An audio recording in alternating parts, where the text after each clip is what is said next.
ఓం నమో భగవతే వాసుదేవాయ. ఓం నమో భగవతే వాసుదేవాయ. ఓం నమో భగవతే వాసుదేవాయ. ఓం అజ్ఞానతిమిరాంధస్య జ్ఞానాంజనశలాకయ చక్షురున్మిళితం యేన తస్మై శ్రీ గురవే నమః. శిల ప్రభుపాద కీ జై. హరే కృష్ణ. వైకుంఠ ఏకాదశి తొందరలో వస్తుంది కదా. సో ఎప్పుడు Vaikuntha Ekadashi? Yes, very good. So Vaikuntha Ekadashi అన్ని ఏకాదశులు కూడా ముఖ్యం. ఒక వైకుంఠ ఏకాదశి ముఖ్యం కాదు. వైష్ణవులకి ప్రతి ఏకాదశి వైకుంఠ ఏకాదశి. కొంతమంది అంటుంటారు 23 ఏకాదశులన్నీ కూడా మనం బాగా తినేసి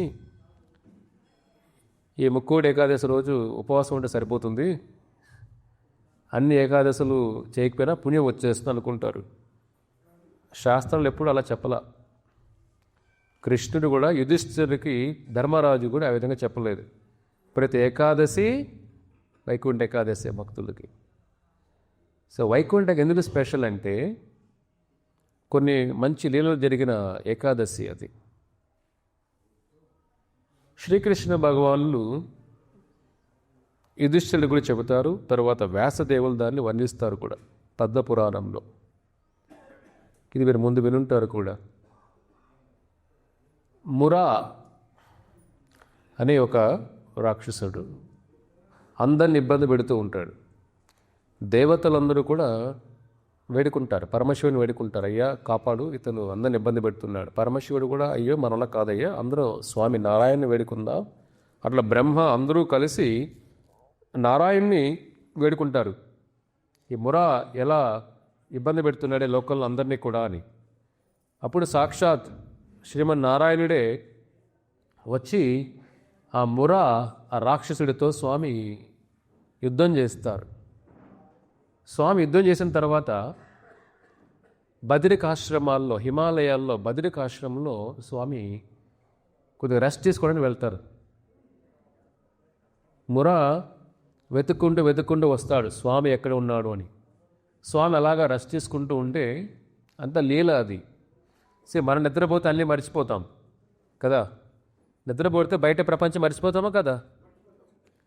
భగవంతుని నిద్ర అలా ఉండదు. ఆయన నిద్ర పోయినా, నిద్ర అనిపించినా, మనకు అనిపించినా మొత్తం ఆయన ఆధీనంలో అన్నీ నడుస్తున్నాయి.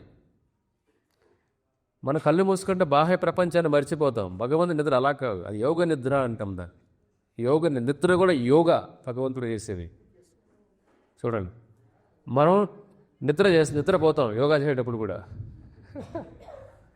ఆ నిద్ర వేరే, ఇది వేరే, ఇది యోగ నిద్ర. ఇక్కడ భగవంతుడు ఆ విధంగా లీల చేసేటప్పుడు యోగ నిద్రలో ఉన్నప్పుడు మురా రాక్షసుడు వస్తాడు. వచ్చి ఓ స్వామి ఉన్నాడు ఇక్కడ, మహావిష్ణువు ఉన్నాడు, ఇతను చంపేద్దామని ప్రయత్నం చేస్తాడు. అప్పుడు భగవంతుడు మహావిష్ణువు శరీరం నుంచి ఒక శక్తి బయట వస్తుంది. మహావిష్ణువుల స్వామిలో 26 రకాల శక్తులు ఉంటారు. మనకు తెలిసింది 2-3 చెప్తుంటారు ఇక్కడ, శ్రీదేవి, భూదేవి, నీల. కానీ 26 శక్తులు ఉంటాయి స్వామిలో. ఎప్పుడైతే స్వామి అలాగా యోగ నిద్రలో ఉన్నప్పుడు ఆయనేమి ఇవన్నీ పిలవలేదు. చూడండి శక్తులు ఎలా పనిచేస్తాయి, భగవంతుడి శక్తి కూడా. అందుకే సర్వాంతర్యామి ఆయన. మనం నిద్రపోతే తట్టి లేపాలి మనల్ని కదా. మధ్యాహ్నం పూట తట్టినా లేం మనం. కొద్దిగా గాఢ నిద్రలో ఉంటారు కూడా. మంచి లంచ్ అయిన తర్వాత, డిన్నర్ అయిన తర్వాత అలారం పెట్టినా లేము, సౌండ్ వచ్చినా లేము, నీళ్లు కొట్టినా లేరు. కలియుగంలో కూడా అదొక నిద్ర. గాఢ నిద్రలో నీళ్ళు కొట్ట కొంతమంది చేయలేరు కూడా. కరెక్టే, స్వామి నిద్ర అలా కాదు. సో ఆ స్వామి నిద్ర శక్తి బయట వచ్చి ఆ మురా రాక్షసుడిని సంహరిస్తుంది. స్వామి అలా కళ్ళు తెరిస్తే ఆయన నుంచి ఒక శక్తి వచ్చి ఉంటుంది. ఆవిడ మామూలు అంశ కాదు, సాక్షాత్ నారాయణకి వచ్చిన అంశ ఆవిడ. స్వామి ఆవిడికి పేరు పెడతారు, నీ వాళ్ళ నుంచి మీ పేరు ఏకాదశి దేవి అని. కాబట్టి ఏకాదశి దేవి పుట్టిందే స్వామి నుంచి. ఆ ఏకాదశి దేవి అంశ వచ్చిందే ఆ రోజు ముక్కోటి ఏకాదశి. అందరూ అంటారు కదా మొదటి ఏకాదశి అని అంటారు కొంతమంది కూడా. ఆ రోజు ఏకాదశి దేవి అవతరించింది ఆ రోజు. అప్పుడు ఆవిడ వేడుకుంటుంది, స్వామి నీ సేవ చేశాను కదా. అప్పుడు స్వామి అంటే నీకేం కావాలి, నీకేం చేయాలి, సేవ చేశావు నాకు నువ్వు. ఏకాదశి దేవి అంటుంది, ఎందుకంటే ఆవిడ వచ్చిన రోజు ఏకాదశి తిథి. ఏమిటి ఏకాదశి తిథి? దశం అయిపోయి 11వ రోజు కాబట్టి ఏకాదశి. అందుకే ఆవిడ పేరు ఏకాదశి దేవి అని. మోక్షదేవి, భక్తిదేవి, నిద్రాదేవి, అదేవిధంగా ఏకాదశి దేవి, జ్ఞానదేవి, అందరూ కూడా ఒక దేవతలు ఉంటారు. ప్రతి దాన్ని కంట్రోల్ చేసేదాన్ని మన ప్రపంచ సృష్టిలో అంతా కూడా. నిద్రను కంట్రోల్ చేసేది ఎవరు? నిద్రాదేవి. కలిగులు ఎక్కువగా పనిచేస్తుంది ఆవిడ. మధ్యాహ్నం ఏదో ప్రోగ్రాంకి వెళ్తుంటే ఒక మాతాజీ అస్సలు ఎట్లా అసలు పాపం ఫుల్ నిద్ర వచ్చేస్తుంది మాతాజీకి. పాపం శరీరం అక్కడే ఉంది, కానీ ఎట్లా వాళ్ళు కావట్లేదు ఆ మాతాజీకి. చూడండి, నిద్ర అనేది ఎక్కడైనా వచ్చేస్తుంది. నిద్ర ప్లేస్ చూస్తుందా? ఏదో సామెత ఉంది కదా, నిద్ర చోటు ఎరగదు, ఆకలి.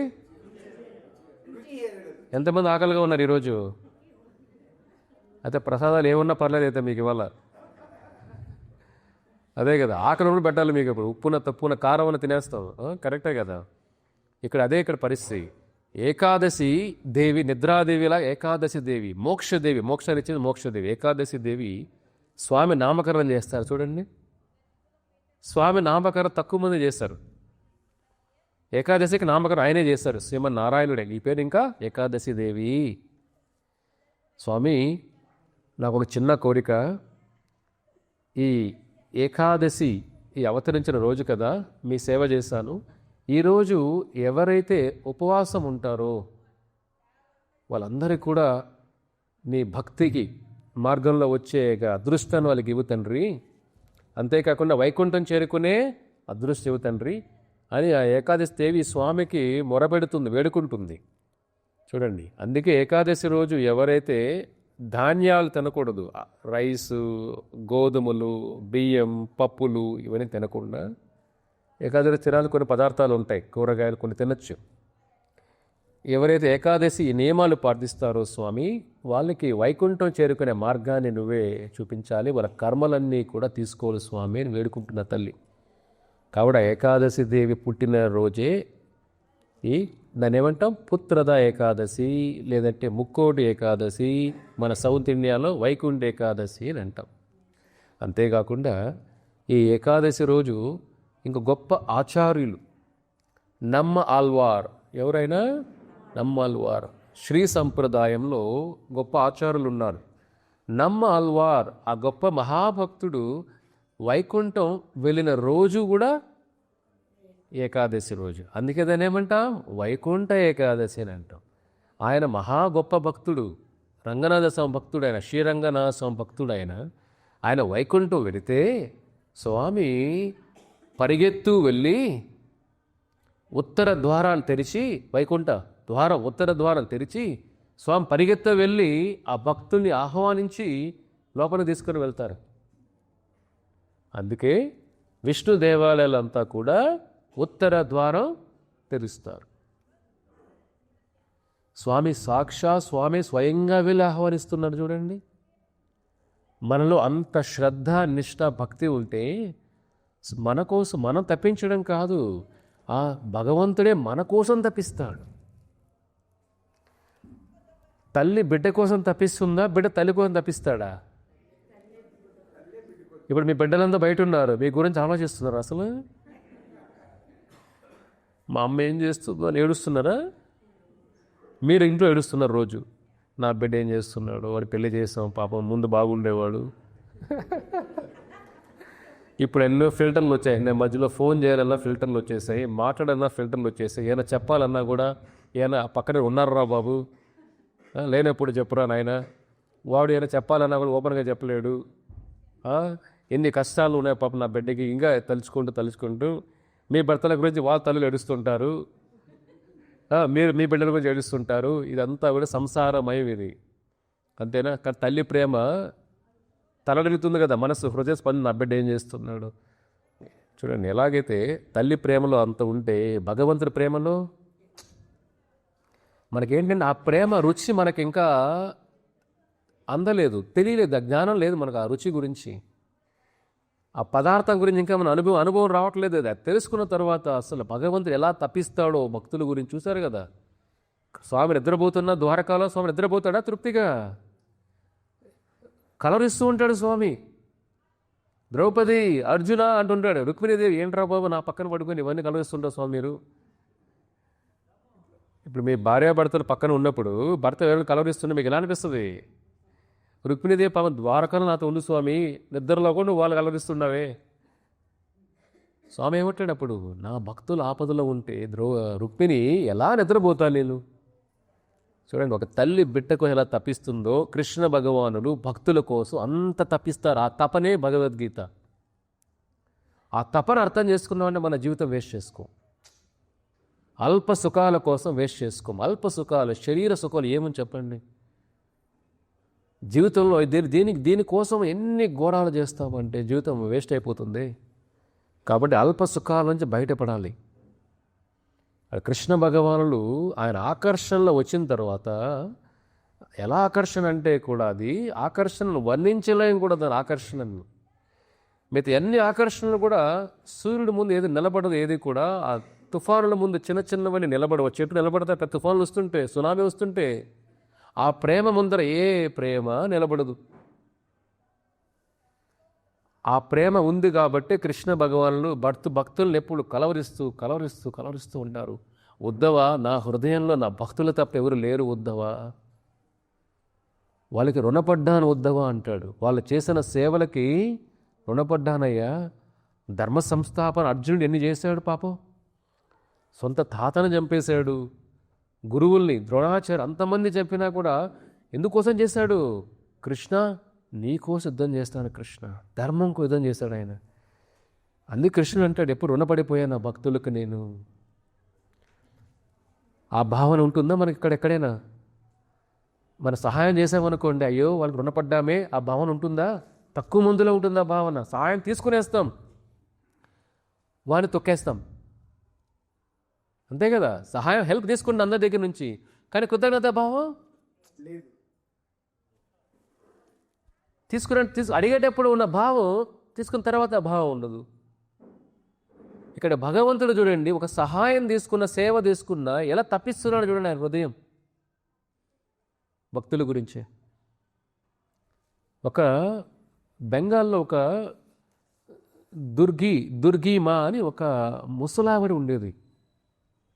దుర్గీమా అని ఆవిడ, కృష్ణుడు అంటే చాలా ప్రాణం ఆవిడికి. చిన్న కృష్ణుని పెట్టుకున్నది అనమాట, చిన్న కృష్ణుడు, గోపాల చిన్న విగ్రహం కృష్ణుడు. ఆవిడ సరిగా పాపం వయసు ఎక్కువ అయిపోయింది, కానీ చాలా పేదరాలు, చాలా పూర్. చిన్న గుడిసెలో ఉంటుంది ఆవిడ. ఆ గుడిసె కూడా సరిగా పైన కూడా అప్పుడప్పుడు లీక్ అవుతూ ఉంటుంది, కారుతూ ఉంటుంది. కృష్ణుడు విగ్రహం పెట్టుకొని ఉంటుంది. ఆవిడ సంపాదన ఏమిటయ్యా అంటే పొలాల్లోకి వెళ్ళి పని చేస్తుంది. చూడండి, ఎంతో ఓల్డ్, ముసలి వయసులో, వృద్ధ వయసులో పొలాల్లో పనిచేయడం అంటే ఎంత కష్టం. ఇంట్లో కిచెన్లోకి వెళ్ళడం కష్టంగా ఉంటుంది మనకు, కరెక్టే కదా. వంట చేయడమే కష్టం, అలా పొలాల్లో పనిచేయాలంటే ఎంత కష్టం. ఆవిడ పొలాల్లోకి వెళ్ళి కష్టపడి ఆ వచ్చిన సంపాదన ఏదో ఉందో దానితో పాలు, పెరుగు, వెన్న ఇది కొనుక్కుంటారు, కృష్ణుడికి ఇష్టమని. ఆ వచ్చే చిన్న సంపాదనతో చూడండి, ఆవిడకి గోపాల్ బిడ్డలాగా, గోపాల్ ఆకలేస్తుందా నాన్న నీకు అని కృష్ణుడికి ఆ పాలు, పెరుగు, అన్నం వాటిలో ఏదో రైస్ కొనుక్కుంటుందో దాన్ని స్వయంగా వండి కృష్ణుడికి ఆవిడే నైవేద్యంలాగా పెట్టి విగ్రహంతో మాట్లాడుతుంది. కృష్ణ, గోపాల్ ఆకలేసిందా స్వామి, తిను స్వామి. అయ్యో లేట్ అయిపోయింది, ఇవాళ నాకు పనులు లేట్ అయిపోయింది. అంతే, ఒకసారి పొలం లేట్ అవుతుంటాయి. అవన్నీ బాధలు ఉన్నాక రోజు అలాగే ఆవిడ భగవంతుడితో ప్రేమ ఏర్పరచుకొని గోపాలకు రోజు నైవేద్యం పెడుతూ ఉంటుంది ఆ తల్లి. వర్షాకాలం మొదలవుతుంది. వర్షాకాలం మొదలైతే పొలాల పనులు ఉండవు కదా, పొలాల పనులు ఉండవు. ఏ పని లేకుండా ఆవిడ దగ్గర సంపాదన లేదు, చిన్న జీవితం. పొలాల్లో సంపాదన లేనప్పుడు ఆవిడ దగ్గర ఏమీ లేదు. పాము ఏం చేస్తుందంటే ఖాళీ పాత్ర కృష్ణుని దగ్గర పెడుతుంది. కృష్ణుని దగ్గర పెట్టి, కృష్ణ ఇదే ఉంది కృష్ణ నా దగ్గర. చూడండి, ఆవిడ ఏముంటుంది, ఖాళీ పాత్ర పెట్టి, కృష్ణ నా దగ్గర ఇదే ఉంది, నా దగ్గర ఏమీ లేదు కృష్ణ, పెట్టడానికి సరుకులు లేవు, నైవేద్యానికి నా దగ్గర డబ్బులు లేదు, ఏమీ లేదు, ఖాళీ పాత్ర ఉందని పెడుతూ కన్నీళ్ళు పెట్టి ఏడుస్తుంది. కన్నీళ్ళతో పాత్ర నిండిపోతుంది. అర్థమైందా? భగవంతుడి హృదయం మనం జయించాలంటే కన్నీళ్ళున్నా చాలు. గొప్ప గొప్ప వైడూర్యాలు అవి ఇస్తేనే భగవంతుడు జయించినట్టు కాదు. మన హృదయం ఆ భావన, అయ్యో కృష్ణుడు అడిగితే మనం ఏది కాదనగలుగుతాం? కృష్ణుడు అడిగితే ఏది కాదనగలుగుతాం? భగవంతుడికి ఏదైనా చేయాలి ఆ భావన ఉన్నప్పుడు ఆయన మన కోసం స్పందిస్తాడు. మన హృదయం ఎంత స్వార్థంగా నిండిపోయి ఉంటే ఆయన హృదయం కూడా చలించదు. ఆ తల్లి కన్నీళ్ళతో ఆ పాత్ర నింపేసి ఆవిడకి తినడానికి ఏం ఉండదు. ఏడుస్తూ అలాగా పడుకుంటుంది. నెక్స్ట్ రోజు ఒక చిన్న పిల్లవాడు వస్తాడు. వచ్చి పాలు, పెరుగు, సరుకులన్నీ తీసుకొని వచ్చి దాంతోపాటు కూడా కొన్ని భోజనాలు కూడా తీసుకొని వస్తాడు. అమ్మా, నాకు వేరే వాళ్ళు ఇచ్చారు, ఇది నేను ఫుల్గా తిన్నాను, ఇది నువ్వు తీసుకో అమ్మా అని ఇస్తాడు. ఆ తల్లి, వద్దు నాన్న, నువ్వు వేరే వాళ్ళకి ఇవ్వలే, కావాలంటే. చూడండి, మనం దానం తీసుకునేటప్పుడు కూడా మనం దానికి ఆతృతగా ఉండకూడదు, తీసుకునేద్దామని. చూడండి, అంటే ఎంత భావన ఉండాలి. ఆ తల్లి వద్దని చెబుతుంది, లేదమ్మా నువ్వు తీసుకో, నేను ఫుల్గా తిన్నానమ్మా, నువ్వు తీసుకో అని బలవంతంగా ఇచ్చి వెళ్తాడు. అప్పుడు దాన్ని గోపాల్ కృష్ణుడికి నైవేద్యంగా పెడుతుంది.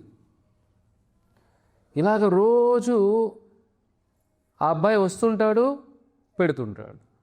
ప్రతిరోజు ఆ తల్లి గోపాలుడికి నైవేద్యం పెడుతుంది, తీసుకుంటుంది ఆహారాన్ని. ఇలాగ కొన్ని నెలలు గడిచిపోతుంది. తెలుసు కదా, వర్షాకాల చాతుర్మాసంలో 4 నెలలు వర్షాకాలం అప్పట్లో. ఇప్పుడు కలియుగం కదా, కలియుగంలో ఏది సరిగా మనకు కావాల్సిన వర్షం పడదు, వద్దన్నప్పుడు వర్షం పడుతుంది. ఆవిడగా ఆ నెలలంతా కూడా ప్రసాదం ఆ గుడిసె దగ్గరికే వస్తుంది, నైవేద్యం వెళ్ళిపోతుంది. ఆ పిల్లవాడు వస్తాడు, వెళ్ళిపోతూ ఉంటాడు. కానీ ఒకరోజు ఎవరి పిల్లవాడు చూస్తే ఇంకా ఆ తల్లి హృదయం బద్దలైపోతుంది. ఎవరది? గోపాల్కి జయ. కృష్ణ భగవాన్ని స్వయంగా వచ్చి అంత ఆహారాలు ఆవిడకి ఇచ్చి, అప్పుడు గోపాల్ దగ్గరికి వెళ్ళి పట్టుకొని ఏడుస్తుంది. అయ్యో గోపాల్, ఈ ముసలి తల్లిపైన ఎంత ప్రేమ నీకు,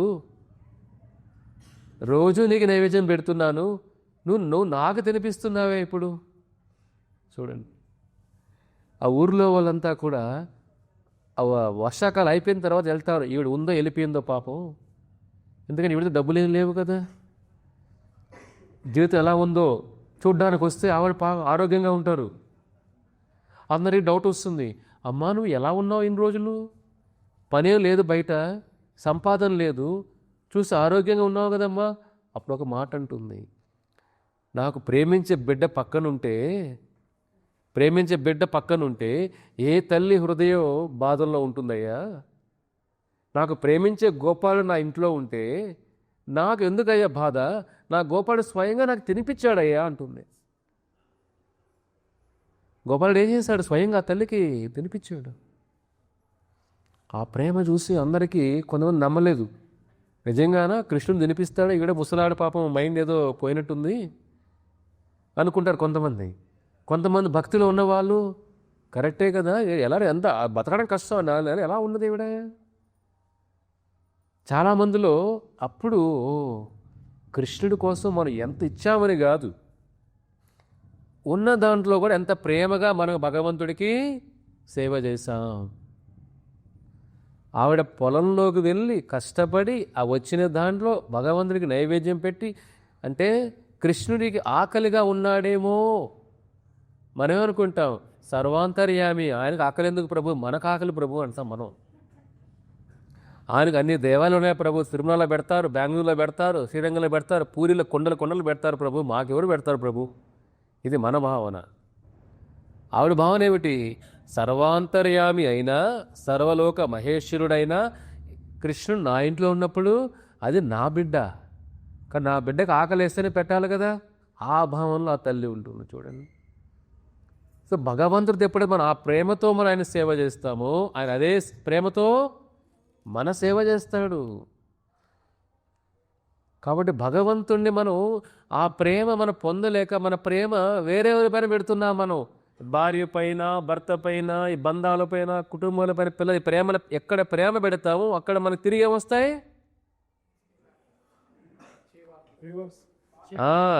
దెబ్బలు, గుద్దులు. అంతేగా, ఎంత ప్రేమిస్తే అంత వెనక్కి వస్తుంది, వెనకాల గుద్దుల రూపంలో. బాగా ప్రేమించాను, బాక్సింగే. అర్థమైందా?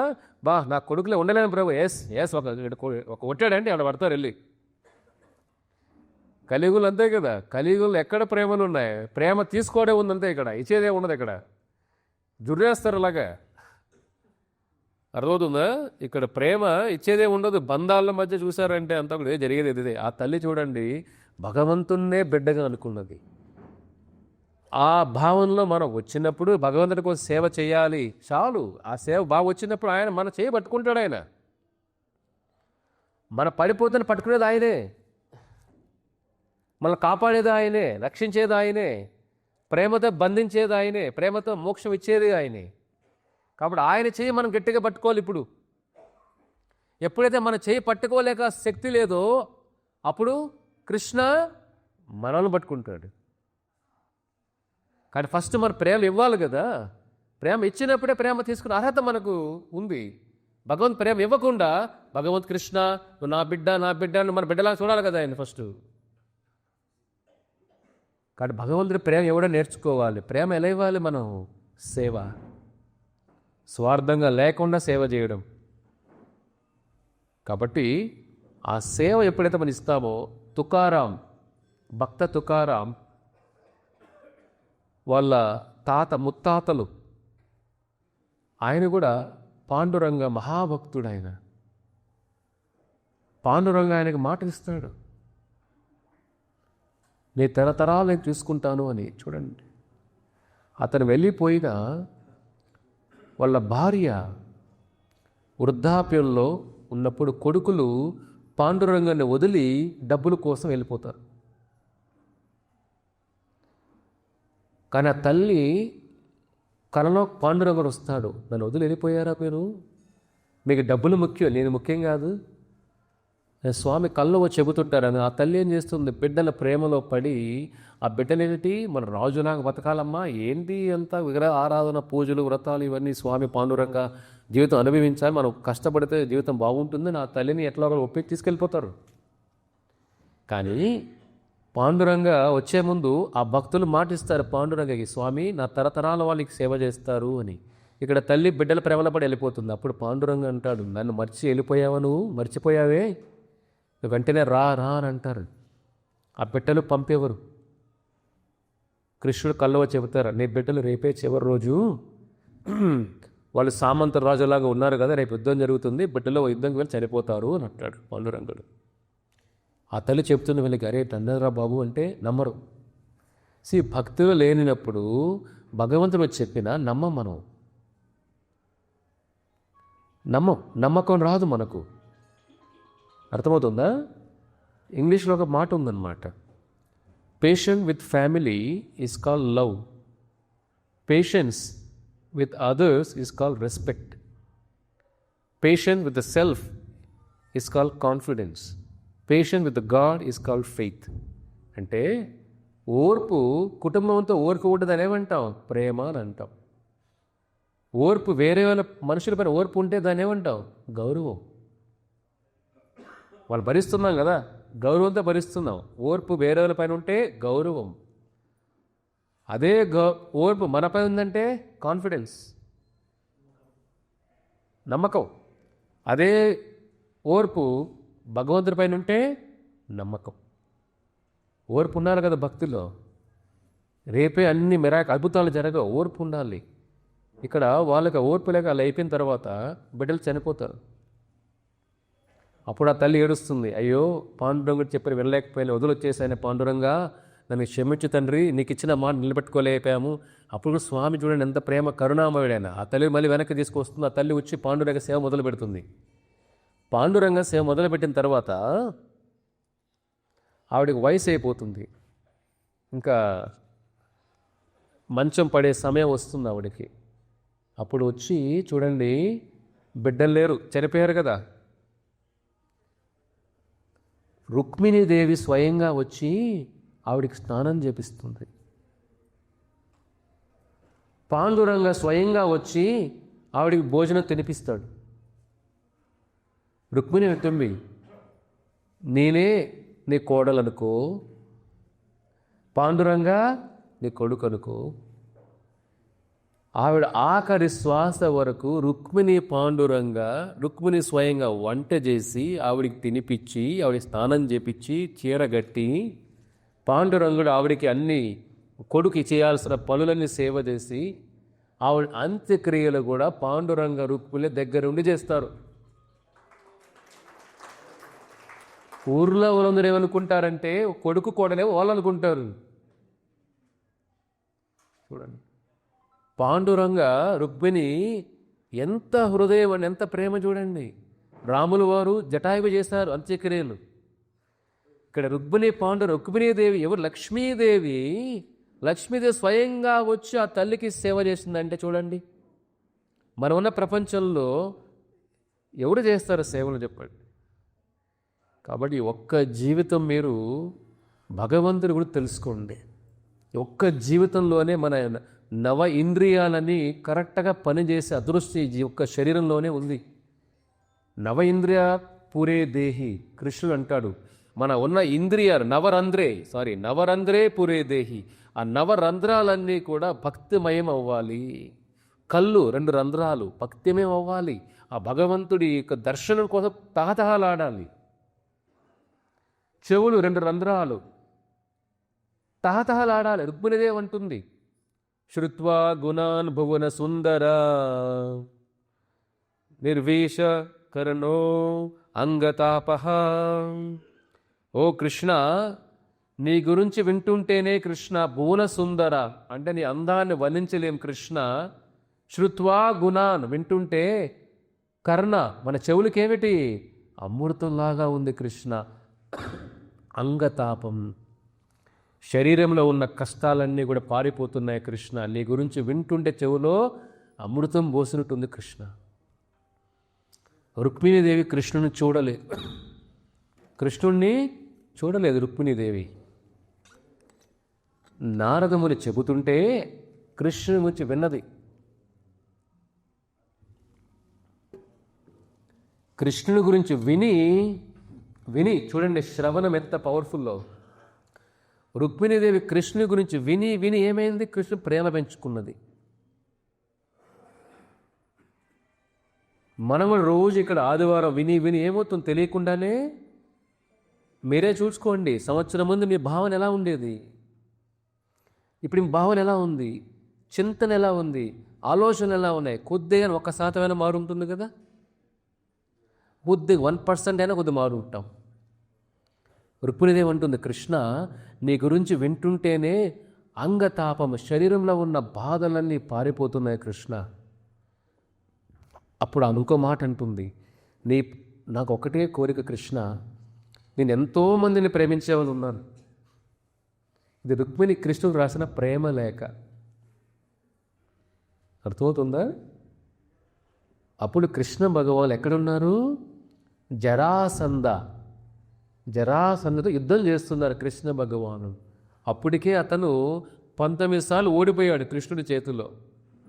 ఎప్పుడైతే రుక్మిణి నుంచి లెటర్ వచ్చిందో కృష్ణుడు యుద్ధం నుంచి వెళ్ళిపోతాడు. రుక్మిణి ముఖ్యం, యుద్ధం ముఖ్యం కాదు. చూడండి,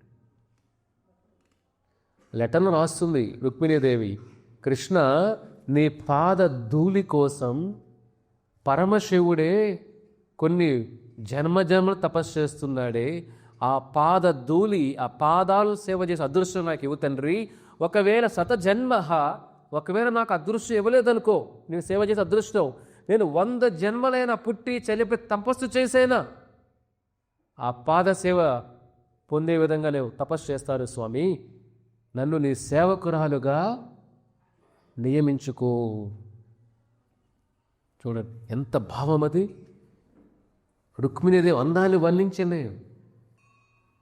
కృష్ణుని చూసి ఆ తల్లి, ఆయన కృష్ణుడు వింటుంటేనే మన పాపకర్మలన్నీ వెళ్ళిపోతాయి. ఆ తల్లి కృష్ణుడు చూడలేదు, కృష్ణుడు లీల వినే కృష్ణుడినే పెళ్లి చేసుకోవాలి అని భావన వస్తుంది. చూడండి, కాబట్టి భగవంతుడు కూడా అంత ప్రేమిస్తాడు రుక్మిణీదేవిని, హృదయాన్ని అర్పించేస్తారు. ఆ సేవ భావం ఆమెలో ఉంది కాబట్టి. ద్వారకాలో ఉన్న రాణులందరూ కూడా ఒక రాణిలాగా బతకలేదు. వాళ్ళు 1000 మంది సర్వెంట్ ఉన్నారు ఇంట్లో. కృష్ణుడు ఉన్న 16,108 ప్యాలెసుల్లో 16,108 కృష్ణులు ఉన్నారు ఒకేసారి. మీకు ఇలా మీరు విన్నారు కదా, కృష్ణుడు ఒక ఇంట్లో లేదు, ఒకేసారి 16,108 రూపాయలు తీసుకున్నారు కృష్ణ భగవానులు. ఒకేసారి 16,108 ప్యాలెస్లో ఉన్నారు. అంతమంది రాణులు ఉన్నా, అంతమంది 1000 మంది సర్వెంట్లు ఉన్నా, కృష్ణుడితో ఉన్న జాంబవతి, సత్యభామ, రుక్మిణి వాళ్ళందరూ కూడా ఆ ప్యాలెస్లో ఒక సేవకురలాగే సేవ చేశారు కృష్ణుడికి. నేను ఈ ప్యాలెస్కి రాని అనే భావం వాళ్ళని లేదు. చూడండి, ఎంతమంది సేవకులన్నా స్వయంగా వాళ్ళే వడ్డించేవాళ్ళు. కొద్దిగా కొద్దిగా చూసామంటే, మీకు కొద్దిగా డబ్బులు బాగా బలంగా ఉన్నారు అనుకోండి, సర్వెంట్లు పెట్టుకుంటారు కదా, మా ఆయనకు ఆకలేస్తుంది వడ్డించేవారు బాబు, లేదా ఆవిడకి ఆకలేస్తుంది వడ్డించేసేయండి అంటే. ఎక్కువ ధనం ఉంటే, ఎక్కువ సంపద ఉన్న పౌరం ఏమవుతారంటే బంధాలు విలువ కొద్దిగా తగ్గిపోతాయి.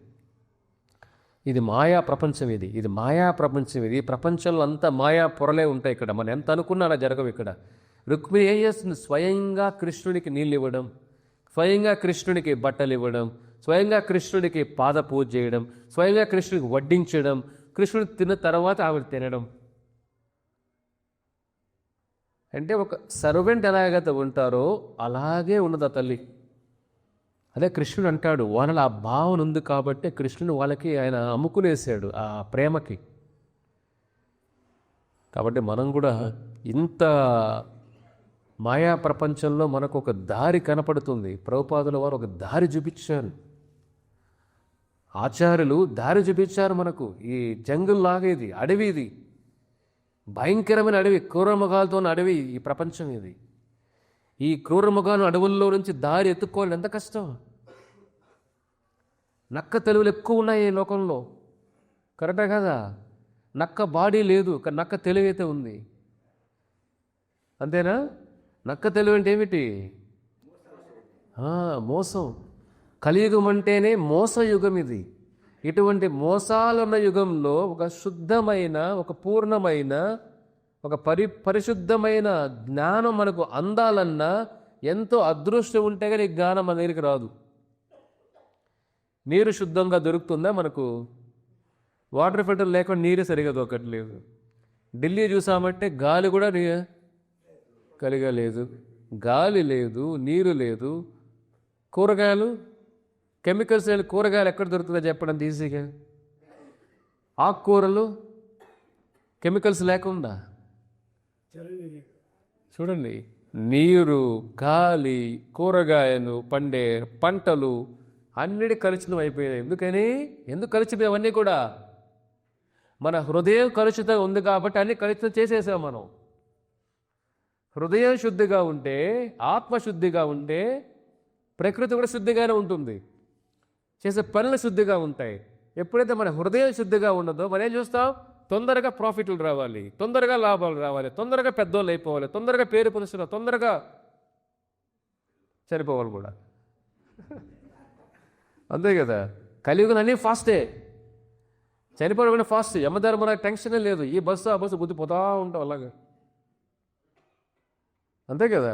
ముందు చనిపోవడం అంటే చాలా కష్టం. ఇప్పుడు ఏముంది చెప్పండి, రోడ్లది కూడా గుద్దేసి అట గుర్తాడు అలా హరే కృష్ణ పోతా ఉంటాం. ఏదైనా బస్సులో వెళ్తుంటాం, ఏదో మంటలు వస్తే నిద్రలోనే హరే కృష్ణ. ఇక మృత్యు ఈజీ అయిపోయింది కదా. బ్యాటరీ కూడా ఫోన్ కూడా పేలిపోతాడు ఒక్కోసారి కూడా, అర్థమైందా. అంటే మృత్యువు ఎలా వెళ్తుంది, కలియుగం ఈజీ అయిపోయింది అన్నీ కూడా. కాబట్టి ఆయుష్ తక్కువ, గుణాలు తక్కువ, శుద్ధత్వం తక్కువ, కామక్రోధాలు ఆకాశమందు ఉన్నాయి.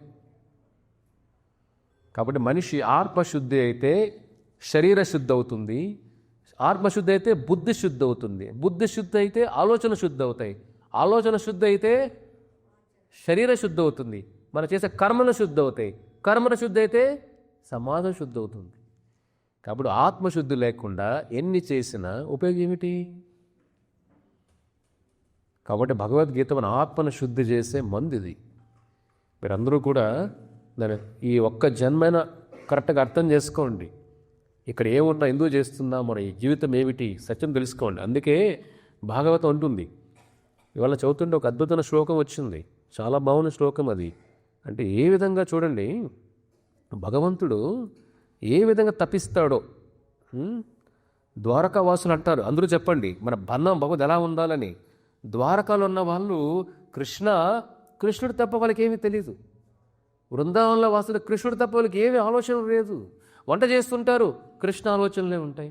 స్నానం చేస్తుంటారు, కృష్ణ ఆలోచనలే ఉంటాయి. భోజనం చేస్తుంటారు, కృష్ణ ఆలోచనలే ఉంటాయి. బట్టలు వేసుకుంటుంటారు, కృష్ణ ఆలోచనలే ఉంటాయి. అంటే ఎంత ప్రేమ విపరీతంగా ఉంటే ఆలోచనలు వస్తాయా. కాబట్టి అటువంటి భావన వస్తేనే ఈ జీవితాన్ని మనం బయటపడగలుగుతాం. కాబట్టి మానవ జీవితం భగవంతు ప్రేమ తెలుసుకోవడం కోసం ఆయన ఏం చెప్తున్నాడు చూడండి, అందరూ చెప్పండి. భవాయ నస్త్వం భవ విశ్వభావన త్వమేవ మాతా అత సుహృత పతి పితాః త్వం సద్గురుః నః పరమం చ దైవతం యస్య అనువృత్తాయ కృతినో బభువీమః. అంటే ఏమంటున్నారు, కృష్ణ మా తల్లి నువ్వే, పితః తండ్రి నువ్వే, సద్గురుః మా గురువు నువ్వే, మా రక్షకుడు నువ్వే, మన ఆలనాపాన తీసేది నువ్వే, సర్వం నువ్వే కృష్ణ. ద్వారకాలో ఉన్న వాళ్ళందరూ కూడా ఇదే భావంతోనే ఉంటారు. కాబట్టి మానవ జీవితం ఇవన్నీ భగవంతుడి యొక్క తత్వం తెలుసుకోవాలి. ఈ బంధాలు చూడండి, మీకు బిడ్డలు లేరా, కృష్ణ నువ్వే నా బిడ్డ కృష్ణ. మీకు తల్లి లేదా, కృష్ణ నువ్వే నాకు తల్లి కృష్ణ. తండ్రి లేరా, కృష్ణ నువ్వే నాకు తండ్రి కృష్ణ. మన ఆలనాపాలు విసేవ లేరా, కృష్ణ జనార్దన. ఈ జగత్తునంతా కూడా ఆదరణ చేసేది ఆయనే కదా, కృష్ణ నువ్వే నాకు కృష్ణ. ఈ భావంలో ఉండాలి. కాబట్టే నారదముని అంటారు, నారదముని ఏమంటారంటే, భక్తి అనేది ఎప్పుడూ కూడా పెద్ద పెద్ద శ్లోకాలు చెబితేనే భక్తి కాదు, పెద్ద పెద్ద మంత్రాలు చెబితేనే భక్తి కాదు, మన ఎంతో జ్ఞానం ఉంటేనే భక్తి కాదు. మన హృదయంలో కల్మషాలు లేకుండా ఉండాలి. కల్మషాలు లేకుండా ఆ దుర్గీమ, ఆ ముసలి ఆవిడేం పెద్ద వేదాలు చదవలేదు, పురాణాలు చదవలేదు, పొలంలో పనిచేసుకునే ఆవిడ. పొలాల్లో పనిచేసుకునే ఆవిడ వచ్చిన ఆదాయంలో భగవంతుడు సేవ చేసేది. ఏమి లేనప్పుడు కృష్ణ కన్నీళ్ళే నైవేద్యంగా అర్పించింది ఆ తల్లి. భగవంతుని మన ప్రేమను చూస్తాడు తప్ప పదార్థం చూడడు. ఆ తల్లి ఏం నేర్పిస్తుంది, జ్ఞానం ముఖ్యం కాదు, భావం ముఖ్యం. అదే నారదముని అంటారు భాగవత పురాణంలో, అంటే అద్భుతమైన శ్లోకం ఇది. తద్వీగ విసర్గో జనతాగ్న విప్లవో యస్మిన్ ప్రతి శ్లోకం అబాధవతి అపి నామాని అనంతస్య యశో అంకితాని యతః శృణ్వంతి గాయంతి గృణంతి సాధవః.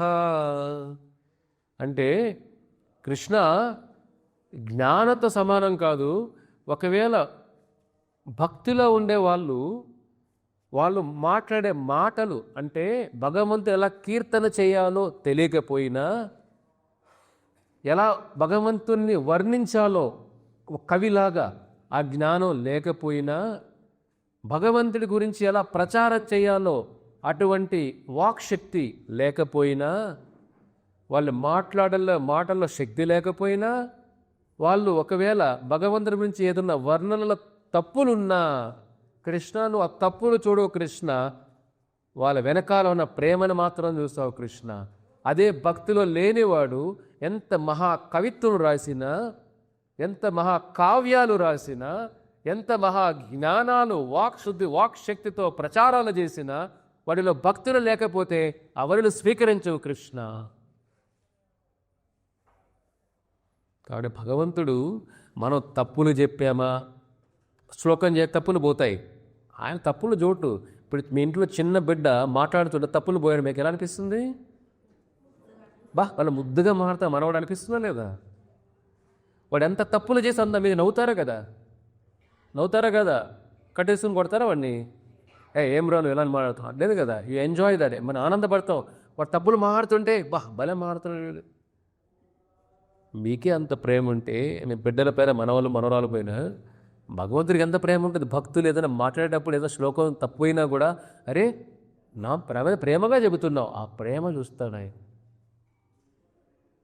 మీరు భగవంతుడి ప్రేమ అర్థం చేసుకుంటే ఇక్కడ చూసేవంతా కూడా కపట ప్రేమ అని అర్థం అవుతుంది. కృష్ణ ప్రేమ అర్థం చేసుకుంటే కపట ప్రేమ తెలుసుకుంటాం. కృష్ణ ప్రేమ తెలియకపోతే ఇదే కపట ప్రేమే నిజమైన ప్రేమ. అంతే కదా. అద్దాలు సరిగా లేకపోతే ఏమనిపిస్తుంది? వస్తువు సరిగ్గా కనపడతాయా? కనపడవు. అదే అనుకుంటాం, చూస్తే అది వేరే వస్తువు అయి ఉంటుంది. ఆచార్యులు చెబుతారు, చీకట్లో ఉన్నప్పుడు ఒక తాడు పట్టుకుంటే కూడా మెత్తగా తాడు పడి ఏమనిపిస్తుంది? పాము పట్టుకునే అనుకుంటాం. అది లైట్లో చూస్తే ఇది తాడే. తమసోమ జ్యోతిర్గమయ. గురువు యొక్క అనుగ్రహణతో జ్ఞానం అనే కళ్ళతో లోకాన్ని చూడాలి. అప్పుడు తప్పులు ఒప్పులు తెలుసుకుంటాం. కాబట్టి ఆ దుర్గీమ ఎలాగైతే ఆవిడ ఏమీ లేకపోయినా ఆవిడ హృదయాన్ని భగవంతుడికి అర్పించింది. మనం రెడీగా ఉండాలి కదా. లెక్కలు వేసుకోకూడదు. మన భగవంతుడు సేవ చేయాలన్నప్పుడు మన హృదయాన్ని అర్పించాలి. అంటే ఏమిటి హృదయం అర్పించడం ఏమిటి? మన హృదయంలో ఆయనే నిండిపోయి ఉండాలి. ద్రౌపదీదేవి చెప్పారు కదా, ఒకసారి గోవిందా అని ఆవిడ ప్రేమగా అంటేనే కృష్ణుడు అంటాడు, తల్లి నువ్వు ఒక్కసారి గోవిందా అని పిలిచావు, ఆ ఒక్క పిలుపుకే నేను మీ జన్మ రుణపడిపోయాను అంటాడు ఆయన. ఒక్కసారి గోవిందా అంటేనే మీకు రుణపడిపోయాను, ఆ రుణం ఎలా తీర్చుకోవాలి అని అంటాడు. చూడండి, అంత ప్రేమ పాండవులు ఉంది కాబట్టి స్వామి ఒక రథసారథి, ఒక డ్రైవర్ అయిపోయాడు పాండవులకి. అంతే కదా. ఒక మెసేజ్ తీసుకెళ్ళి ఒక పోస్ట్ మ్యాన్ అయిపోయాడు, పాండవులకి పోస్ట్ మ్యాన్ అయిపోయాడు. ఇన్ని సేవ ఎలా చేయగలుగుతారు? అంత ప్రేమ ఉందాకేం చేయలేరు ఇవన్నీ. కానీ ఈ ఒక్క జీవితమైనా ఈ జ్ఞానం వైపు నడవండి, మాయా పొరవ నుంచి బయటకు రండి. ఇదే జీవితం అనుకోవద్దండి. ఈ ఉన్న జీవితం ఎప్పుడు అలాగా చిటికేసి అయిపోతుంది. అంతే కదా. రోజు చూస్తున్న పేపర్లో మీరు చిటికేస్తే జీవితం అయిపోయింది. అయ్యో బాగున్నాడని అప్పుడే వెళ్ళిపోయారు. వెళ్ళిపోయిన తర్వాత ఏడవడం ఎందుకండి? బతుకున్నప్పుడు దాన్ని జాగ్రత్త కాపాడుకోవాలి మనం. కానీ మానవ జీవితాన్ని వేస్ట్ చేసుకోకుండా మీరు అందరూ కూడా భగవద్గీత ప్రతిరోజు పఠనం చేయాలి. చేసి హరే కృష్ణ మహామంత్రాన్ని ఒక మందులాగా తీసుకోండి. మందు చేదుగా అనిపిస్తుంది, చేదైనా పర్లేదు. ఆ తీయదనం వచ్చిన తర్వాత అన్నాం కదా మీకు, ఒకసారి గోవిందా అని ఒక్కసారి అంటేనే ఆచార్యులు అంటారు 10 లక్షల నాలుకలు సరిపోవు నాకు అంటారు. కృష్ణని నామం అనుభవించడానికి 10 లక్షల చెవులు 10 లక్షల నాలుకలు కూడా సరిపోవట్లేదు కృష్ణ అంటారు. అంత ప్రేమది ఉంది. అందుకే కృష్ణుని మధురాష్టకం అంటారు కదా, అదరం మధురం వచనం మధురం. కృష్ణ నువ్వు పలుకులు మధురంగా ఉంటాయి, నీ నామం మధురంగా ఉంటుంది, పెదాలు మధురంగా ఉంటాయి, నీ కళ్ళు మధురంగా ఉంటుంది, నువ్వే మొత్తం మధురం కృష్ణ. తీయదనం కృష్ణ. ఆ తీయదనం మనం ఇప్పుడు చేదుగా అనిపిస్తుంది. భక్తులు లేనప్పుడు తెలుసు కదా మీకు, పచ్చరికలు వచ్చినప్పుడు ఏమవుతుంది? పచ్చరికలు వచ్చినప్పుడు ఏమనిపిస్తుంది? తీయదనం కూడా ఏమనిపిస్తుంది? చేదుగా అనిపిస్తుంది. జాండీస్ జబ్బు వచ్చినప్పుడు ఏమనిపిస్తుంది? తీయదనం కూడా చేదుగా అనిపిస్తుంది. కానీ మనకు ఆ జబ్బులో, మాయా జబ్బులు ఉన్నప్పుడు ఈ గీత, భాగవతం, హరినామం కూడా చేదు అనిపిస్తుంది. అందుకే హృదయం అనేవి వెళ్ళదు. కానీ కొద్దిగా ప్రయత్నం చేశామంటే ఆ తీయదనం అలవాటైన తర్వాత ఇంక ఏ తీయదనం అంతే కదా. ఇప్పుడు ఒక తాగుబోతే, ఒక లిక్కర్లో తాగితే వాడు ప్రపంచం మరిచిపోతే, కృష్ణ నామం రుచి మరిగిన వాడు ఇంక ఏది మర్చిపోవాలి చెప్పండి? వాళ్ళే మర్చిపోతారు. చైతన్య మహాప్రభు అంటారు, ఆ కృష్ణ నామ రుచి దొరికిన తర్వాత ఎక్కడ పడుకుంటున్నామో, ఏది ఉందో ఏది లేదో, శరీరం పులకించైపోతుంది. ఏది బాహ్య ప్రపంచమంతా కూడా మనకు కనపడకుండా పోతుంది కూడా. ఆ ప్రేమమయం. అందుకే కృష్ణ ప్రేమమయీ రాధా ప్రేమమయీ కృష్ణ. ఆ ప్రేమకి ప్రతిరూపమే రాధారాణి. ఆ సేవా భావానికి ప్రతిరూపమే రాధారాణి. ఆ భక్తికి ప్రతిరూపమే రాధారాణి. ఈ ఒక్క జన్మ కృష్ణుడి కోసం ఇద్దాం. ఏదన్నా ఆయన కోసం సేవ చేద్దాం. ఇప్పుడు మీ ఊర్లో ఒక గుడి రావాలని ఎంతో ప్రయత్నం చేస్తున్నాం అందరం కూడా. మీరందరూ దీనిలో భాగం అవ్వాలి కదా. అది మన ప్రేమ ఎలా చూపించాలి? ప్రేమ యాక్షన్లో కనపడాలి. అంతా అవునా కదా? ఇప్పుడు ఎవరైనా ప్రేమ అన్నప్పుడు ఇంట్లో అయినా బంధానైనా కూడా ఐ లవ్ యూ ఈజీ చెప్పడం ఎంతసేపు? ఐ లవ్ యూ చెప్పడం చెప్పండి. ఐ లవ్ యూ ఎంతసేపు? దానికి పెద్ద కావాలా? చదువుకోవాలా దానికి చెప్పడానికి? పెద్ద జ్ఞానం కావాలా ఏంటి? ఐ లవ్ యూ అని చెప్పచ్చు. అది జబ్బులో ఉన్నప్పుడు మనం పక్కన రావు, హాస్పిటల్ తీసుకెళ్ళవు, మందులు ఇవ్వం, ఫుడ్ పెట్టవు సరిగా, కానీ ఐ లవ్ యూ అంటాం. ఏం లవ్ అది చెప్పండి? లవ్ అనేది ప్రేమలో ఉండాలా వద్దా? ప్రేమలో మన కనపడాలి కదా. ఇప్పుడు మన చేతుల్లో మనం చూసే ప్రపంచం ఏమిటి?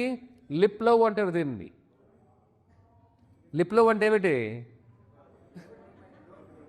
మీకు బాగా అనుభవం కదా, మీకు తెలియకుండా ఎలా ఉంటుంది? లిప్ లవ్ అంటే ఏమిటి? లవ్ పెదాల పైన ఉందంతే. ఇన్నర్ లేదు, బయటర్ లేదు. ఇన్నర్ లేదు, అవుటర్ లేదు. ఏమవుతుంది? పెదాలపైనే ప్రేమ. అందుకే I love you I love you I love you అంటాడు. వాడు నచ్చే బటర్ చేస్తాడు, అయిపోయింది, కథం. ఇదేం ప్రేమ ఇది? పేపర్లో చూడండి ఎలా ఉందో, ఎలా మోసపోతున్నారు అందరూ. ఈ యంగ్ ఉన్న పిల్లలు, ఆడపిల్లలు కానీ మగపిల్లలు కానీ ఈ ప్రేమ అనుకోని లిప్ ప్రేమ అంతా. ఇది లిప్ ప్రేమ. ఈ లిప్లో వంత ప్రేమ. కానీ వాడి కొద్దిగా ఏదైనా అటు ఇటు అయితే లేపేద్దాం అంటాడు. ఇంకేం ప్రేమ రండి ఇది? ఇదేం ప్రేమ చెప్పండి? కాబట్టి ఆ ప్రేమే కాదు అది, లిప్ ప్రేమ. అందుకే లిప్ ప్రేమ చెప్పడం ఈజీనే, చేయడం కష్టం. చేతల్లో చూపించాలి, మాటల్లో కాదు. కాబట్టి మనం ఇప్పుడు కృష్ణ ప్రేమ చూపించాలంటే ఊరికే మనం కృష్ణ నాకు ప్రాణం అండి, మా ఇంటి కృష్ణుడు నాకు చాలా పిచ్చేయండి అంటాడు. ఇక్కడ పని చేయమంటే సేవ చేయరు మళ్ళీ. ఇదేం పిచ్చి? ఇదేం ప్రేమ? సేవ, మన ప్రేమ కనపడాలి, పనుల్లో కనపడాలి. ఒక వ్యక్తి మీద ప్రేమ ఎలా వ్యక్తి చెప్పాలంటే ఏమిటి? ఆ వ్యక్తి బాగోగులు, ఆ వ్యక్తి కావాల్సినవి కొన్ని త్యాగాలు చేయాలి కదా. ప్రేమ అంటే త్యాగం కదా. ఎక్కడ ప్రేమ అని చెప్పండి? త్యాగం లేని ప్రేమ అని కామం అవుతుంది. స్వార్థం ఉన్న ప్రేమ కామం. కాబట్టి ఈ ప్రపంచాల్లో నిజమైన ప్రేమ అనేది కొద్దిగా దాన్ని షుగర్ కోటింగ్ ఇచ్చారంతే, షుగర్ కోటింగ్ లాగా. అది ప్రేమ కాదు. అది విషాన్ని కోట్ చేసి తీయగా అనిపిస్తుంది. చాలా బాగుంది ఇది. కాబట్టి ఆ ప్రేమకి మోసపోవద్దండి. భగవంతుని ప్రేమ ఏమిటి? నిస్వార్థమైన ప్రేమ. ఇది కల్మష లేని ప్రేమ. ప్రహ్లాదుని ప్రేమలో కల్మషం కనపడిందా మీకు? నరసింహస్వామి ప్రేమలో ఎంత కోపం ప్రహ్లాదుకు రాలా. కోపం ఎవరికి వచ్చింది? నరసింహస్వామికి వచ్చింది. ప్రహ్లాదునేమో కూల్గా ఉన్నాడు, నరసింహస్వామి కూల్గా ఉన్నాడా? చూడండి, నరసింహస్వామి కోపం అంటే ఏమిటి? అది ప్రహ్లాదులమైన ఉన్న ప్రేమ. అవునా కాదా? అయ్యో ప్రహ్లాదు నా భక్తుడు ఇంత బాధపడ్డాడే, ఆ ప్రేమనే ఆయన అంత కోపంగా ఒక రౌద్ర రూపంలో వచ్చి ఏం చేస్తాడో తెలియకుండా ఆ సౌండ్కి బ్రహ్మదేవుడు షేక్ అయిపోయి చనిపోతాం అనుకున్నారు అందరూ కూడా. దేవతలందరూ మన ఇదే లాస్ట్ అనుకున్నారు వాళ్ళు ఆ సౌండ్కి. నరసింహస్వామి సింహరూపంలో సౌండ్ చేస్తుంటే అదేమిటి? ప్రహ్లాదుడి పైన ప్రేమ. అది చూడండి, ఆ ప్రేమ ముందు మన ప్రేమలు ఎక్కడ ఉన్నాయి చెప్పండి. కాబట్టి సత్యం తెలుసుకోండి, జీవితంలో బాధలు పడం. సత్యం తెలుసుకోకుండా ఉంటే బాధలు, ప్రతి ప్రేమ అనుకున్నాము ఇది ప్రేమ అనుకుంటే బాధలే మీకు వస్తాయి. ఇది నేను చెప్పట్లా, స్వామే చెప్తున్నాడు. ఇది బాధ్యత అంతే, ప్రేమ కాదు, బాధ్యత. బాధ్యత అనుకుంటే డాక్టరు పేషెంట్ పేషెంట్ ప్రేమిస్తాడా? ఐ లవ్ యూ పేషెంట్ అంటాడా? చెప్పండి, డాక్టర్ అంటారా I love you patient and die for you patient అంటాడా? డాక్టర్ ఏం చేస్తాడు? పని అయిందా లేదా తొందరగా, పైన పాపం ఎంతో వెయిట్ చేస్తూ ఉంటారో వాళ్ళకి. నువ్వు కబుర్లు చెప్తుండే వాళ్ళు కబుర్లు చెప్పే టైం వాళ్ళకు ఉండదు పాపం. అవునా కాదా? బాధ్యతగా చేస్తారు అంతే, ప్రేమగా ఏం చేయరు. ఆపరేషన్ అనుకోండి, ప్రేమగా చేస్తారా? బాధ్యత. అది గుర్తుపెట్టుకోండి. ఎలాగైతే ఒక డాక్టర్ ఎలాగైతే ఒక బాధ్యతగా చేస్తాడో, లాయర్ కూడా ఏమిటి బాధ్యతగా చేస్తారంతే. బంధాలు కూడా బాధ్యతగా చేయండి. ఆ బంధాల పైన అతిగా ఏదైనా చేశామంటే, ప్రేమను కోటింగ్ వేసామంటే, షుగర్ కోటింగ్ వేసామంటే బాధలు తప్పవు. బాధ్యతగా చేస్తే టెన్షన్ లేదు, ఏది ఆశించట్లా మనం. ఇది తొందరగా చేసే పనులు. ఓకే, మన ఇంట్లో పుట్టారా, చదువు చెప్పించామా, ఓకే నువ్వు వెళ్ళి సంపాదించుకో. చదువు చెప్పించామా, పెళ్లి చేసావా, నువ్వు వెళ్ళి సంపాదించుకో. నా జీవితం నా ఆత్మ నా కోసం కూడా కష్టపడాలి కదా, ఆ భావం రావాలి. బాధ్యత చేసినప్పుడు ఏమవుతుంది? మన కోసం మనం టైం కేటాయించుకుంటాం, మన కోసం బతకడం నేర్చుకుంటాం, మన కోసం స్వార్థంగా ఆలోచించడం నేర్చుకుంటాం. స్వార్థంగా ఆలోచించడం అంటే అందరిని తొక్కేయడం కాదు, ఎవరి పనులు వాళ్ళకి చేస్తూ మన గురించి కూడా ఆలోచించడం అది. కానీ ఇప్పుడు ఎలా ఉంది ప్రపంచం? కాన్వెంట్ ఫీజులు కడితే 5 లక్షలు 10 లక్షలు బయట స్కూళ్ళల్లో చూస్తే, వీడు పొద్దు నుంచి రాత్రి భార్యాభర్తలు పోటీపడి సంపాదించి ట్యూషన్ ఫీజులు కట్టి, కాలేజీ ఫీజులు కట్టి లాస్ట్గా వాడు వీళ్ళతో ఉండడు. వాళ్ళు ఎవరి మందరం వీళ్ళు కొన్ని దారపోస్తారు, వీడు ఎవరు వచ్చిన తర్వాత వీళ్ళు దారపోస్తాడు. అర్థమైందా? వీళ్ళు ఎవరైనా దారపోసి వీళ్ళు మెచ్చుతారు, వాడు ఎవరైనా వచ్చినాక వీళ్ళని దారపోయేస్తాడు, మీరు ఎవరైనా హ్యాపీగా ఉండనట్టు. ఇది ప్రపంచం నడిచే విధానం ఇదే. కాబట్టి బాధ్యత చేశారంటే జీవితాన్ని మీరు కూడా ఇబ్బంది లేకుండా శరీరం వదిలేస్తారు, మంచిగా కృష్ణ నామస్మరణలో వదిలేస్తాం, జ్ఞానంతో వదిలేస్తాం, బాధే ఉండదు. భక్తుడికి ఎప్పుడు బాధ ఎందుకంటే భవిష్యత్తు తెలుసు కాబట్టి. మన బాధ ఎందుకు? భవిష్యత్తు తెలియదు కాబట్టి, అంతే కదా. ఫ్యూచర్ తెలియదు, టెన్షన్ ఉంటుంది కదా, ఫ్యూచర్ ఏమవుతుందో టెన్షన్ ఉంటుంది. భక్తులకు ఆ టెన్షన్ ఉండదు. కాబట్టి మీరందరూ భగవద్గీత భాగవత మార్గాల్లో ఉన్నప్పుడు భవిష్యత్తు గురించి టెన్షన్, భవిష్యత్తు భరోసా, గ్యారంటీ. ఇది కృష్ణుడు ఇచ్చిన గ్యారంటీ. ఇది రాజకీయ గ్యారంటీలు చెప్పాల్సిన అవసరం లేదు, అంతేనా? రాజకీయాల గ్యారంటీలు అది ఎప్పుడు నెరవేరుస్తారో ఎప్పుడైతే మనకి వెలగట్టలేవు కూడా. ఇది భగవంతుడు ఇచ్చిన గ్యారంటీ భగవద్గీత. ఆ గ్యారంటీ పైన భరోసా ఉండాలా వద్దా మనకు? అదే patient with God is faith అంటే భగవంతుడి పైన నమ్మకం ఉండాలి మనకు.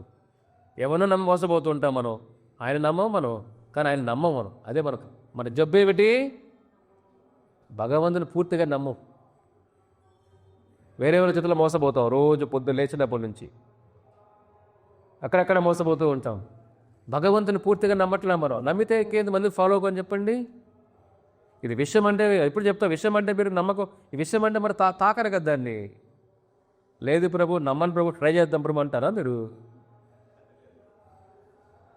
అదేవిధంగా భగవద్గీత నమ్మకం అనేది వచ్చిన తర్వాత వెనక్కి తిరిగి చూడకూడదు, వెనకంతా భయంకరం. కాబట్టి భగవంతుడి శక్తి, మన జ్ఞానశక్తి, కష్టాలు ఎదుర్కొనే శక్తి, మానసిక బలం అంతా ఇచ్చేది భగవంతుడే, కృష్ణ భగవానుడు. కాబట్టి మీరందరూ కూడా ఈ ఒక్క జన్మ ఆయన కోసం త్యాగం చేయండి. త్యాగం అంటే ఏమిటి? మీ సమయాన్ని వెచ్చించండి. ఉన్న 24 గంటల్లో కొంతవరకైనా కృష్ణుడి చింతనలో ఉండండి, హరి చింతనలో ఉండండి, హరి నామస్మరణలో ఉండండి, హరి సేవలో ఉండండి. అన్నీ ఒక దేవాలయం ఉంటే ఏమవుతుంది? అవన్నీ మీకు ఏర్పాటు చేసే ఒక ప్లాట్ఫామ్ దొరుకుతుంది మనకు. అదే ఇళ్ళల్లో చేయడం అన్నీ కష్టం. దేవాలయం ఉంటే ఓ స్వామి దర్శనం చేసుకుంటూ, ఆయన గురించి వింటూ, ఆయనకు సేవ చేస్తూ, ఇంటికి వెళ్ళి బాధ్యతలు ఉంటాయి, మళ్ళీ ఇక్కడికి వస్తాం. కాబట్టి మోక్షం ఈజీగా అయిపోతుంది. దానిలో మీరు అందరూ కూడా భాగం కావాలి. అందరూ అనుకుంటేనే ఒక సమాజం నడుస్తుంది. సాధువులు ఒకరు అనుకుంటే సమాజం నడవదు. శ్రీకృష్ణదేవరాజు ఉంటే బాగుండు, మాకు ఈ టెన్షన్ ఉండేది కాదు. ఎందుకని చెప్పుకున్నా తలుచుకునే రోజే లేదు మాకైతే. ఎందుకంటే శ్రీకృష్ణుడు ఉంటే ఏమి టెన్షన్ ఉన్నాయి మాకు. ప్రభుజీ మీరు ప్రచారం చేయండి, గుడిలంతా నేను కట్టేస్తాను అసలు. అయినా కదా మాన్యాలంతా ఎవరిచ్చారు? రాజులు ఇచ్చారు కదా. గుళ్ళు ఎవరు కట్టించారు? రాజులు కట్టించారు. సాధువులు ఏం చేశారు? ధర్మ ప్రచారం మాత్రమే చేశారు. ఇప్పుడు సాధువుల పరిస్థితి ఏమిటి? ప్రచారం చేసేవాళ్ళు, ప్రచారంతో పాటు పైన గోవర్ధన కొండంత బాధ్యతలు ఉన్నాయి. కానీ ప్రేమగానే చేయాలి. అది భారం అనుకున్నామంటే ఏది చేయలేం మనం. భగవంతుడు మనకు ఆ శక్తిని ఇస్తాడు కూడా. కాబట్టి ప్రభుపాద మనం నేర్పించిన ఏమిటంటే భగవంతుడి కోసం కష్టపడి నేర్పించాడు ఆయన. సమాజం ఏ నేర్పిస్తుంది? మన కోసం కష్టపడి నేర్పించింది. తల్లిదండ్రులు ఏ నేర్పించారు? కుటుంబం కోసం కష్టపడి నేర్పించారు. ఆచార్యులు ఏ నేర్పిస్తారు? భగవంతుడు ఎలా కష్టపడాలి, సమాజం కోసం ఎలా కష్టపడి నేర్పిస్తారు ఆచార్యులంతా కూడా. కాబట్టి స్వార్థం లేని జీవితం సాధు జీవితం అంటే. కాబట్టి మీరు అందరూ కూడా సాధులయ్యే అవకాశం అందరికీ ఉంది. మాకొక్కరికి మా వద్దు 10 మందికి కాదు, మీ అందరికీ అవకాశం ఉంది. సాధువులయ్యే అవకాశం మన చేతిలో ఉంది. అవలా ఉద్ధారే. ఓకేనా? అందరూ ప్రయత్నం చేస్తారా? హరే కృష్ణ. రాధాకృష్ణంద్రకి జయ. శ్రీల ప్రభుపాదకి జయ. అందరూ మాల తీసుకోండి. ఎవరైతే హరే కృష్ణ మంత్ర ఫస్ట్ టైం చేస్తున్నారో, కలియుగ ధర్మం. కలియుగ ధర్మం ఏమిటి? ఇవాళ ఏం విన్నారు? ఈ పక్క మాతాజీలు ఏం విన్నారు? ఇవాళ పాయింట్ చెప్పండి. ఇవాళ ఏం నేర్చుకున్నారు ఇవాళ? ఓకే, ఇంకా ఏకాదశి. ఇంకా ఏం నేర్చుకున్నారు ఇవాళ? ఇవాళ ఏం పాయింట్లు నేర్చుకున్నారు? మాయాపురలు తొలగించుకోవాలి. మాయాపురం తొలగించాలంటే భగవంతుడి నామం తప్ప ఏ నామం మాయాపురల్ని తొలగించి, ఇక ఆ మంత్రాలు ఏం చేస్తాయి? మమ్మల్ని ఇంకా బంధించేస్తాయి. మీరు ఆడ చేతులు కట్టేస్తున్నారు, ఆ మంత్రాలు ఏం చేస్తాయి? ఇంకా మిమ్మల్ని ఇంకా ఎక్కువ కట్టేస్తాయి. ఎస్. ఈ పక్క ఏం నేర్చుకున్నారు? ఈ పక్క వైకుంఠ ఏకాదశి. ఇంకా ఏమి సమర్పిస్తున్నాము అనేది భగవంతుడు హృదయంలో భావన ఉండాలి. ఇంకా లాస్ట్ వాళ్ళంతా మన ప్రభువులందరూ ఏం నేర్చుకున్నారు? ఇంకా ఇంకా నేర్చుకున్నారు ఇవాళ? భగవద్ నామం. ఓకే, ఇంకా